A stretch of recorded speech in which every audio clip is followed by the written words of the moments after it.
You've watched her do it again. She wanted the promotion. She got it. She wanted the apology. She got it. She wanted him to change.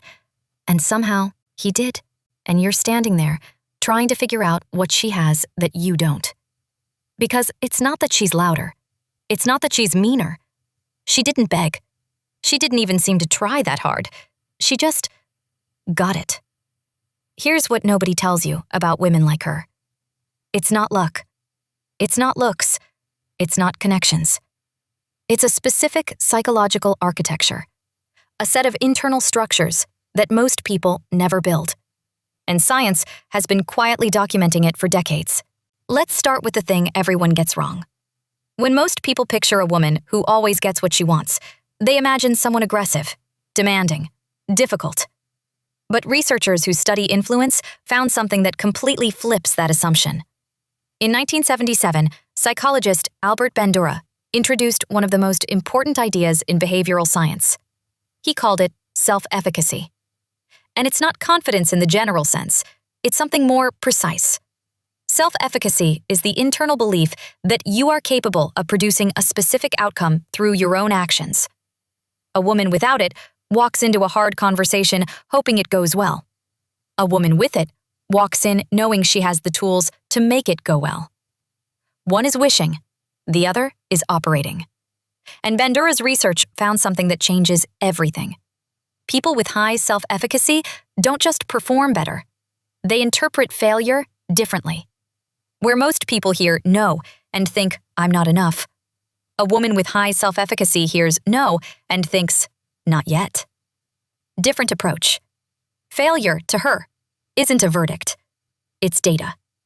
But self-efficacy is only half the story.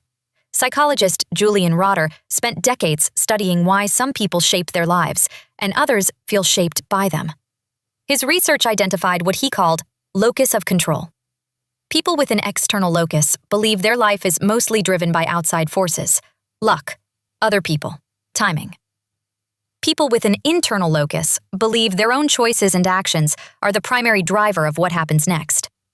A 2024 study in the European Economic Review found that women with a strong internal locus of control had significantly higher preference for agency. They don't wait to be chosen. They move. They ask. They act. Not because the world is fair, but because waiting for fairness has never once gotten anyone what they wanted. Now, here's what most videos on this topic will never say. There is a shadow version of this woman, and she matters. Researchers studying what's called the dark triad, narcissism, Machiavellianism, and subclinical psychopathy, have found that people scoring high on these traits are, in the short term, remarkably effective at getting what they want. They read people fast. They know which lever to pull. A 2020 study in the Journal of Personality confirmed that elevated narcissism correlates with goal attainment in social settings, particularly in women. From the outside, these two women can look almost identical. Both get the promotion, both get the apology, but one question separates them completely. Does she know what she wants for herself, or only what she wants from others? One woman builds, the other extracts. And if you've ever felt strangely drained after spending time with someone who has it all together, you may have just met the second one. Pay attention to how you feel after, not during. So, what does the healthy version look like in practice? First, dangerous levels of clarity. Research in the Journal of Experimental Social Psychology found that people who can state their goal in one specific sentence are dramatically more likely to achieve it than those holding vague intentions. Vague goals feel safe because you can never clearly fail, but you can never clearly win either. You're just permanently suspended in wanting. Women who get what they want are specific to the point of discomfort. Not more respect, but this person stopping this behavior by this date. Specificity is vulnerability, and it is power. Second, the ability to sit inside silence.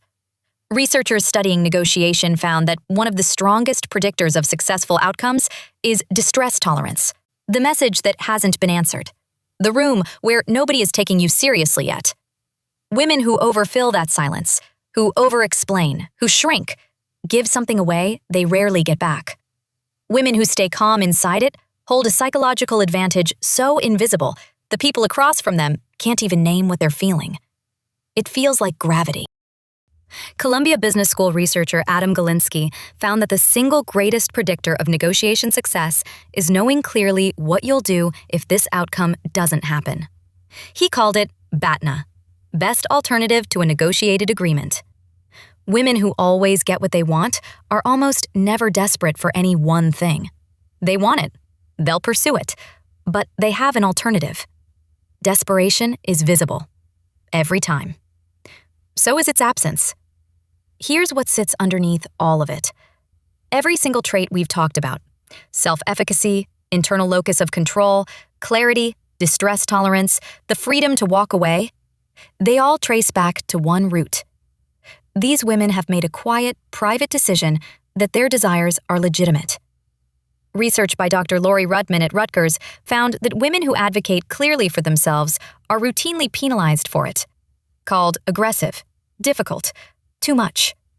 Men doing the exact same behavior are called confident, leadership material. So every woman who consistently gets what she wants has had to make a specific choice to let the social cost of asking exist and ask anyway. To hear you're too much and stay exactly the same size. Psychologists call this non-contingent self-worth, a value that doesn't rise and fall with other people's approval. It is the hardest thing to build, and the most important, because the only real difference between women who wait to be given things and women who go get them is this. One decided, quietly, that what she wants is worth going after. That decision isn't loud. Nobody applauds it. But everything